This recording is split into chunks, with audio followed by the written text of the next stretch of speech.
আমাদের আরেকটি গুরুত্বপূর্ণ সংবাদ আছে, সেটি হচ্ছে অ্যাম্বুলেন্স নিয়ে। মানে অ্যাম্বুলেন্সকে কেন্দ্র করে মানুষকে নানা রকমভাবে হয়রানির শিকার হতে হয়।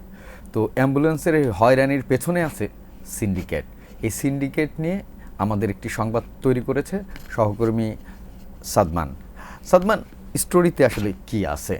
আপনি যদি মনে করে দেখেন, গত বছর আগস্টে অ্যাম্বুলেন্সের এক সিন্ডিকেটের কারণে একটা নবজাতক শিশুর মৃত্যু হয়। এরপরে গত জানুয়ারিতেও কিন্তু এরকমই একটা ঘটনা ঘটে, যেখানে হচ্ছে শরীয়তপুরে দেখা যায় একটি অ্যাম্বুলেন্সকে প্রায় 1.5 ঘন্টা থেকে 3 ঘন্টার মতো আটকে রাখা হয়েছিল 2 দফায়, যার কারণে ভিতরে যে রোগী আছে সে ঢাকায় আসতে আসতেই মারা যায়। তো এই সব ঘটনার পরে আমরা অ্যাম্বুলেন্স সিন্ডিকেট সম্পর্কে তো কম বেশি সবাই অবগত। মানুষজন যে ধরনের প্রবলেম ফেস করে, একটা হাসপাতালে সাধারণত বাইরের অ্যাম্বুলেন্স আসে, কিন্তু হাসপাতাল থেকে যখন রোগী বাসায় ফেরত যাবে তখন কিন্তু আসলে বাইরের কোনো অ্যাম্বুলেন্স নিয়ে যাওয়ার সুযোগ থাকে না। তো তখন দেখা যায় যে প্রত্যেকটা হাসপাতালের বাইরেই অ্যাম্বুলেন্সের সারি সারি, আপনি যদি ঢাকা মেডিকেল কলেজ থেকে শুরু করে ঢাকা অথবা বাংলাদেশের বিভাগীয় বড় বড় যে কোনো হাসপাতালে যান, আপনি একই চিত্র দেখবেন।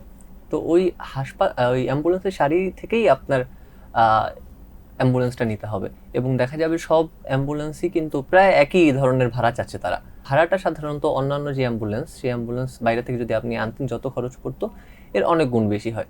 কয়েক গুণ বেশি।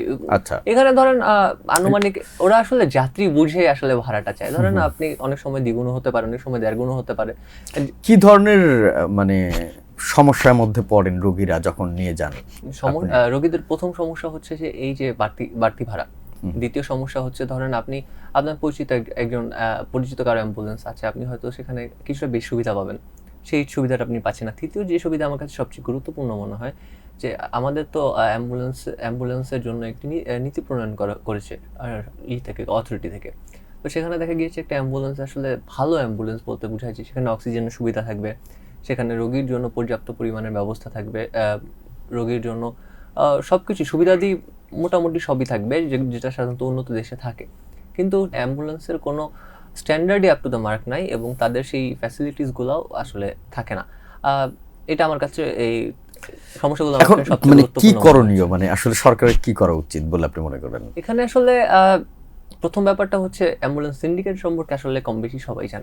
ঢাকা মেডিকেল কলেজের বর্তমান মহাপরিচালকের কাছে যাই, সেও আমাদের বলে যে সে এটা সম্পর্কে অবগত, এবং সেই গড়পড়তা আশ্বাস আসলে সবাই দিয়ে থাকে, সবখানেই দিয়ে থাকে যে হ্যাঁ আমরা দেখবো, আমরা এই করবো।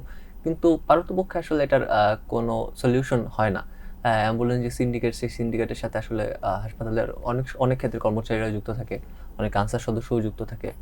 তো এই ক্ষেত্রে আসলে আমরা আশা করব কর্তৃপক্ষ যথাযথ পদক্ষেপ নেবেন, শুধু মুখের কথায় না, তারা কাগজে কলমে রোগীর যে হয়রানি, রোগীকে যে বন্দি করে রাখা, রোগীর এই মুহূর্তের যে ফায়দা নেওয়া, সেইটা বন্ধ হবে, এটাই আমাদের আসলে চিন্তা। এবং সরকার এগুলো যেন নিশ্চিত করে, সরকারের প্রতি সেই আহ্বান আসলে যাদের সাথে কথা বলেছি, যে ভুক্তভোগী রোগীরা, তারাও করেছেন, কিন্তু কতটা আসলে তা ফলাফল বয়ে আনে সেটা আসলে দেখার।